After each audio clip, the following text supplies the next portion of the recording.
All right, welcome back for another episode of Carnivore Trade. Today is Wednesday, July 13th, 2022. If you like the content, give the video a thumbs up, subscribe to the channel, comment, or come find me on carnivoretrades.com for swing trading, alerts, and analysis. By the way, get in while you can, because I'm not going to charge $15 a month forever. In fact, probably by the end of the month, I'm going to be, going up to a not embarrassingly low price. I'm going to start charging the market rate for this now, guys. So get in. If you've been thinking about it, no better time to lock that in now. Lock in that price rate. It's literally cheaper than Amazon Prime at this point. So it's kind of stupid not to at least try out. You get 2 weeks free, and beating the S&P by 30% year to date. So in a bear market, kind of a no-brainer, guys. But I don't know. That's just me. Anyways. Into the markets today, Spiders down 50 basis points, triple Q's down 21 on a day where we had the highest CPI print in the last 40 years. And if you guys watched the video yesterday, I talked about it's possible that we could get a hot print and the market might shrug it off after a knee-jerk reaction. Well, we got a nice gap down here in the Spiders, and if we look on the hourly, you can kind of see it a little bit better. Take a look at this surge, just 1, 2, 3, 4 hours up on the Spiders right off the lows, and you can actually see basically closed right on this trend line here that we talked about yesterday. But a nice little buy the dip move here, especially for the Qs, and the Qs holding up a lot better here. Tech performing better. Energy kind of was strong earlier in the day. It did dip down. Financials were weak. We do have bank earnings tomorrow, so obviously that will be on tap, and that did have an effect on the S&P stocks. But in any case, we talked about yesterday the CPI print. It's just very strange that we'd have TLT here, essentially kind of green yesterday and kind of calling the bluff of the market. I said, why are we expecting? Why are we having this late day sell-off here if the market is really worried about the CPI print? And you have bonds up, and we have commodities getting crushed here. Crude was getting crushed yesterday. Copper getting crushed. The CPI print this morning does not reflect any of this recent sell-off. Take a look at copper. It's down 30% since June 3rd. So that's last month. That's really not been factored into CPI. By the way, we have producer price index tomorrow, so that'll be interesting if some of this comes up. But CPI is a lagging indicator, and I said that the bond market's going to look at this and say, well, yes, we had 9.1% CPI, but that's not taking into account the drop in crude, drop in corn, wheat, soybean, copper, silver. You guys get the idea. So market's looking ahead to that, and you see what the 10-year Treasury did today. Had a nice little spike here in the morning, and then it reversed pretty sharply to finish down 1.83% on the day.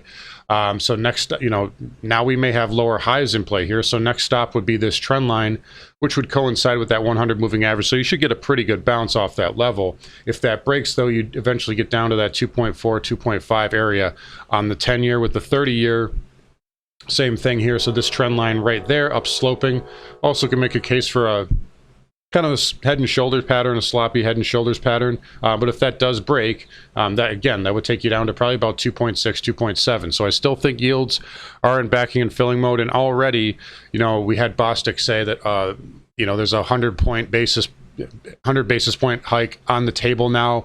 But the bond market's telling us that we're looking for rate cuts in quarter one 2023. So it's kind of a 4D chess play where a more aggressive Fed means higher rates, but higher rates lead to a recession, which leads to faster rate cuts. So that's kind of the in and out of it. But overall, market's coming off the lows here. Again, closing right on that trend line. Basically closed right beneath that 20-period moving average. So you did lose that on a daily closing basis. The triple Qs were a bit stronger. Remember, the big tech stocks that lead triple Qs will do better in a recession than banks and energy, especially with an inverted yield curve. But you do have a series of higher lows here on the triple Qs. And again, we came off the lows. So what can you say? Tesla had a decent day. Was green, so up 1.7%. Apple did come off the highs, but had a nice move off the lows. Microsoft here, I believe Netflix announced that they are partnering with Microsoft to handle their ads.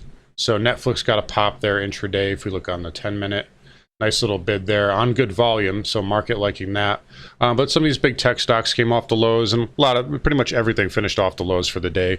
And again, bonds, pretty good reversal there as well. So Bottom line, market is looking ahead here and not so much in the short term, and it's kind of trying to, not look at that rear view mirror, right? So we're looking ahead to next month. Producer price index will be interesting, and then of course we have earnings on tap. In any case, here we talked about the Qs, spiders, semiconductors. Nice day, and this is another kind of positive for the market. Nvidia had a nice little surge. Finished off the highs, but up 54 basis points. So a nice pop there for Nvidia. AMD with also a nice day, 1.5%. The SMH itself was up just under 0.8%, but a nice pop there. Basically came down, tried to fill this gap. You are, making a little kind of a potential flag pattern there. If you can get above that 20, I'd give it the upside bias to about 216. That's where you got some daily chart resistance. Overall, though, a nice day for the SMH in a down market. IGV down 1% here. Again, continued weakness from CRM and Microsoft, but they both did finish off the lows, so we'll see what they do tomorrow. If they can follow through on this recent upside, that will help the IGV. Again, you'd still have potentially a higher low there in place on IGV, and I do like this. If you can come up here and break this trend line, to give IGV the upside bias to about 300. So this, is still a decent chart pattern here if it can get up there. But again, we have to. It's on the onus. The onus is on the bulls to make it happen, and that's really the bottom line. So we'll see what we get here going into tomorrow. It is OPEX week, so. We definitely had a whipsaw Wednesday today, taking a look at the market here, down, up, and then a lot of chop here. So a lot of whippiness, and that, should continue into Friday. So we could really get anything here, but IGV coming off the lows, just like everything else. XBI continues to be strong here, up another 1.67%, now above, the 150 and the 20 moving average. It's kind of established itself above that, and it's trying to flag. Now, let me tell you, there's a lot of resistance up here. It took a long time to break through this area, so it's going to need to do some backing and filling before it's going to have, I don't see much upside past about 90 at this point, but it is putting in a good pattern, and it's doing everything it needs to do. And if we get a squeeze, this will probably be a leading sector, in the market, moving forward, if we get the squeeze. So we'll see what we get. Again, taking one day at a time. Dow Transports were very weak today. Again, what can you say? It's it's trying to hold the 52-week lows. It came off the lows, but not a great showing. Delta reported. The only positive here really is you came off the lows and you didn't make a new 52-week low. We said yesterday it was probably just short covering, and that looks like that's exactly what it was, because this thing got slammed today, and it really took the transports down with it. Fastenal did report as well. That stock was down 6.5%, so a big move down there for FAST. Again, this is just kicking off earnings. We have banks tomorrow. That's going to be the big one. JPM did sell off today. Again, the fins were all weak pretty much across the board today. XLF, it did manage to close above this green bar low, so you still have that inside bar pattern potentially on the XLF. And it came off the lows like everything else, but we do have Morgan Stanley, JPM, and I believe one more big one reporting tomorrow. TSM reports tomorrow. That's going to be big for semiconductors. And then on Friday, I believe Wells, Citi, and Bank of America reports. So lots of earnings on tap here for the financials, and that's going to move the market, especially with the inverted yield curve. We'll have to see what they do. But overall, weakness in fins and tech is holding up. That's really the bottom line here. Let's take a look at home builders. Again, another area that's holding up, and this area likes the rally in bonds. So TLT continuing higher. That is good for XHB, ITB. Nice little pop there for ITB, and VNQ. Still finished red, but still kind of in this kind of consolidation pattern. If it breaks above that, you guys know I'm looking for about 97. That's probably your max move, but again, not a terrible potential little ABC up move there. But again, ITB still remains strong, as does XHB. So these home builders are hanging in there surprisingly well. So we'll give them the benefit of the doubt for now. Energy here, so crude, again, getting a little bit of a bounce off the 200. Again, we talked about this yesterday. It kind of coincides with this little low pivot here. This is not really major support at this point. We've already kind of gone down into this area and bounced, so I don't like this here for anything more than a little bit of a back trace or a bounce. I do expect it to put in a lower high and eventually head lower, but it's holding up in the near term, and it can, maybe it has to, do some backing and filling or flagging before it pushes lower. But ultimately, I do expect it to get down to that 80 to 85 handle, and that will be a good buying opportunity, I believe. XLE here. XOP and OIH, all really oversold here on the daily time frame. But again, in a weak technical position, these are due for a good counter trend bounce. However, especially the OIH there, but XLE trying to hold that 200 moving average. But again, look at how quickly it wiped out all this gains. Just in really like a few weeks, you wiped out pretty much the entire invasion move. So this is where the invasion was, and you wiped that out in just a couple of weeks there. So pretty volatile stuff here, in a volatile market. But again, XLE I still think is headed lower, as is XOP and OIH. But again, oversold near term, so nothing to say they can't get a bounce. Nat gas actually held up okay today, and we'll see by 5 o'clock if it can close above 660 spot 2. It's above that right now by a penny. If it can close above that, you negate this red bar high. So that would be short-term bullish for nat gas, and I would give it the upside bias to probably about 750 at that point.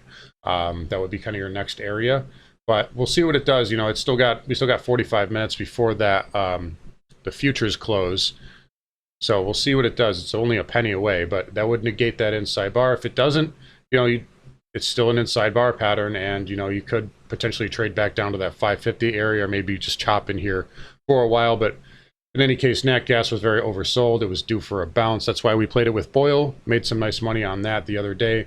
But overall, nat gas hanging in there okay and getting a decent bounce off of the lows. Dollar index all over the map today.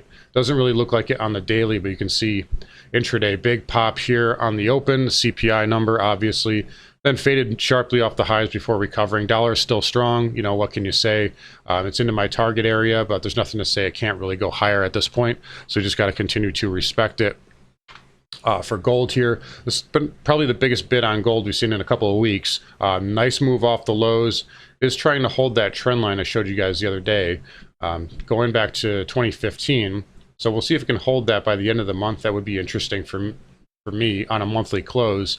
But, it's trying to get defended. It's oversold in the short term. Got a nice bounce, but it still did finish off the highs. So a little bit of weakness here, and that continued dollar strength is just, gold's been holding up with the strong dollar really all year, but, it's getting to the point where it was just too much for it to hold on. It just couldn't hold on any longer, and it had to head lower here.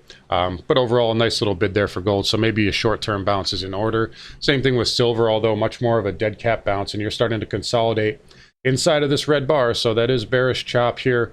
It could get a counter trend bounce maybe to 20 bucks in the near term, but that's really all the upside I see for it at the moment. And then platinum getting down to that 820 level and a bid off of there. I like platinum at this level here. Palladium coming back in as well, basically back, you could almost draw a trend line here. You just connect these lows. Got like a little short-term trend line that basically back checked right there.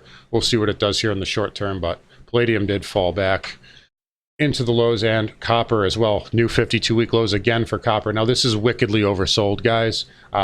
So it is due for a good bounce here, but the buy level is a lot lower on copper, if you ask me. But short term, this is way extended to the downside. So I do expect some type of a move here off of the lows, at least over the next couple of weeks, maybe after options X. We'll see.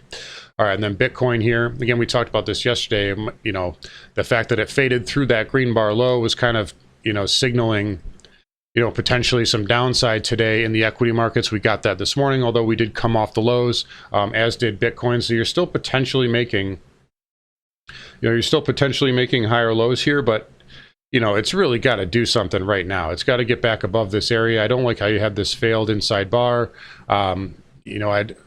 I got to think it's probably going to come down and test this 18,000 area. There's still a chance it can make a series of higher lows, but it's really got to get off the canvas right now. I mean, you're very close to 18,645, which is this pivot low. If you take that out, you lose that higher low technical advantage, and, you'd be back below the 20, you'd be making lower lows. I mean, there's just, not a lot of things to get excited about here. It's really got to get it back above that 20 moving average to have a chance here. If it's going to try and attack that 25,500 area, it's got a lot of work to do, and its work's cut out for it. So nothing really new here. Just continuing to show weakness here, but it did bounce off the lows like everything else. So we'll see if it can try and put in a higher low, but it's got to have some follow through tomorrow. And really moving forward, it's got to get above that 20. Anyways, I'm going to wrap it up here. Let's take one more look at the spiders. So you know, 50 basis points down with the highest inflation in 40 years. That's still kind of a win for the market. You know, if you told me that at any point, you said the market was only going to be down 50 basis points, you know, that you would probably consider that a win, especially the triple Qs not even being down 0.25%. So nice little recovery for the market. We'll need to see follow through tomorrow. In any case, just take it one day at a time here. Don't overload yourself into any one position. Pretty much same thing as I say every day here. Anyways, guys, going to wrap it up here. Take care. Come find me on carnivoretrades.com, and I'll talk to you all tomorrow.